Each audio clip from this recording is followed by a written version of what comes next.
Coach Coughlin. Yep. Take me back to when you first met Coach Coughlin. What was that interaction like? You first did you first meet him after he had already drafted you, or before in the process? So the first time I met Coach Coughlin was at my pro day at the University of Florida on the practice field, and I think one of my most memorable stories about Coach is a lot of the other coaches had left, and Coach wanted me to do extra drills. And I thought my day was over. He's like, no, son, your day is just starting. You know, I want to see how bad you want it. I want to see what type of shape you're in. I'm going to bring your tongue out of your mouth. I'm like, he can't be serious. And he actually did. I was so tired. And but I didn't realize coaches can be that tough. And I thought I had a tough coach in Coach Spurrier, you know, but Coach Coughlin was, at that point in time, I went away calling him Crazy Coughlin. Yeah. But that was just a tip of the iceberg, because when I got here to Jacksonville, after they drafted me, I remember getting a call on draft day, young man, you ready to be a Jaguar? I'm counting on you. Yeah, coach, of course. I was going to say yes anyway. He trusted me with the 9th pick. Yeah. But fast forward, I come to Jacksonville, and we're doing all these different conditioning drills, all of that. I caught back spasms and all of that stuff. So I ended up going in the training room, and I started shedding tears uncontrollably. And it was because I didn't want to let him down.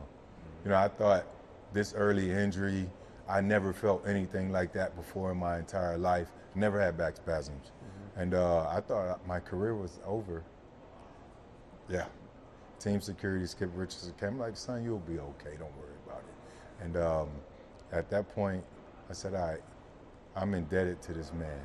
So I just wanted to make sure I was good, and I will continue to just work as hard as I can to prove him right, to prove him that he made the right decision by drafting me.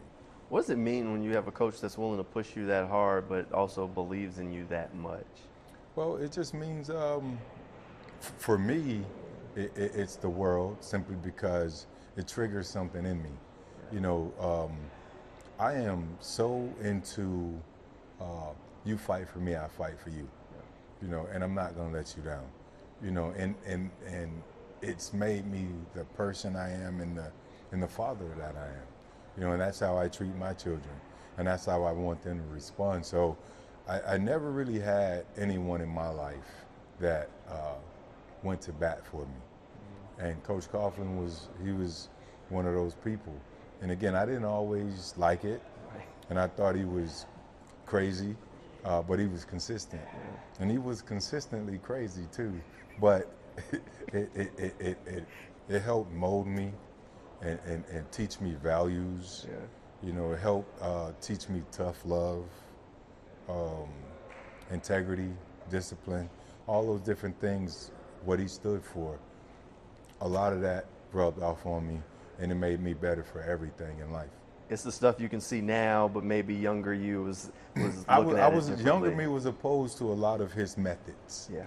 Because I didn't understand it. And he was trying to do something, not only win football games. Right. He was trying to mold men, and we weren't always receptive.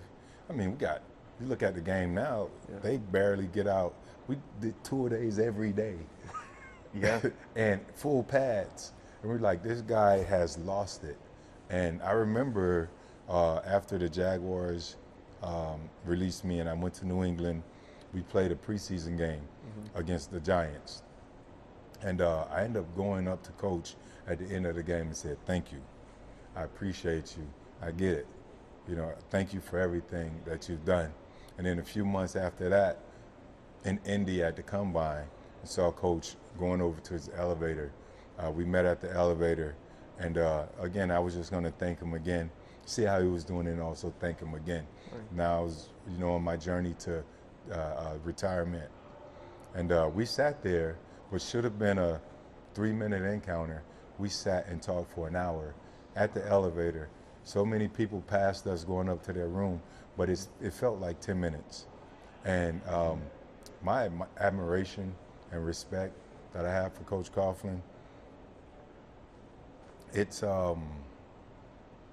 unexplainable. Like it's priceless one of those gems that we have in our lives, and God puts people in your life for a reason, and He certainly allowed me to meet that crazy man at my pro day down in Gainesville. What does it mean to see him being put into the pride of the Jaguars now?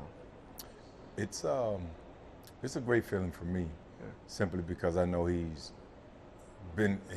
long overdue, so well deserved, and I'm just thankful that he's here to experience it. He's here to appreciate it, and he's being honored, with the Jaguars' pride. But I think the NFL needs to start knocking and calling, because he's a Hall of Fame coach. Yeah. And I stand firmly on that. I really believe that, and I think he'll make it there someday, and hopefully they'll call him sooner than later. But the Jags, they got it right. It's a well-deserved honor that he's a part of the, like I like to call it, the prestigious pride of the Jaguars, and I'm happy to be able to share it with him. A couple of guys that have been around here in Jacksonville probably need to get a call from Canton at some point soon, but we'll talk about that another time. Yeah, maybe. we digress. we let it happen whenever it happens. Fair enough. Look, going through with Coach Coughlin, you talked about some of the hard times. Was there a moment maybe that stands out from your playing career where you're going through those two-a-days, Coach Coughlin's doing some of the things that you said were crazy then, and you look back at it now and you're like, wow, I hated that, but we really needed that as a team in that moment. Without a doubt. I mean, when we were in it, we didn't know. Sure. We shared. You're knee deep in it, you can't see up. Correct. So we shared 5 years together, and when you're in it, you're like, man, this is never going to end. Right. I remember my biggest fine.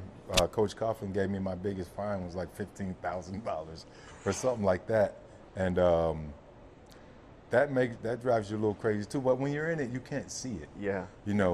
And then as your journey continues, there are certain moments that allow you to look back and say, man, without this happening, I wouldn't understand the moment. Yeah. And it's so many different things. And I go back to learning how to be accountable, learning how to be a consummate pro, being able to move with integrity, learning how to be a leader, knowing what leadership is all about. Those little things he continued to try to instill in us. And again, I didn't always recognize it or see it as a player, but as a father, as a teammate. When I left New England, I was able to come back and say, oh, Coach Coughlin and Coach Belichick, they were the cut from the same cloth. Right. On that Parcells tree and all, like, they were the same type people. And I know what it's about. I knew what they both stood for. And that was part of the reason I was able to go to Coach Coughlin and say, Coach, thank you. I understand, more now what you were trying to do. You were developing players to try to win a championship, but more importantly, you were developing men and to help us navigate our journey through life the right way, how it's supposed to be done. All right, last question I got for you, and this was the real one. You got the watch on. Is it set to Coughlin time? It ain't set to any time. I don't ever set this thing. Okay. But my vehicles are. Okay. Yeah, there we because go. a lot of times I just hop in the car. I don't even look at the watch. I got an Apple Watch, and I barely even look at it for time. We just grab the phone, and we can't set the phones to Coughlin time. Yeah. Although we might need to at times. Yeah. But Coughlin time is a real thing, but it helps you. Again, one of those nuggets that help you in the business world, because if you ain't 5 minutes early, you late, and that's Coughlin time, and he was consistent about it, and you'll get that FedEx, you'll get that letter in the front of your locker when you're not on time, when you're not 5 minutes early. Perfect. That's it. Appreciate My pleasure, it, man. bro. Yes, sir. For sure.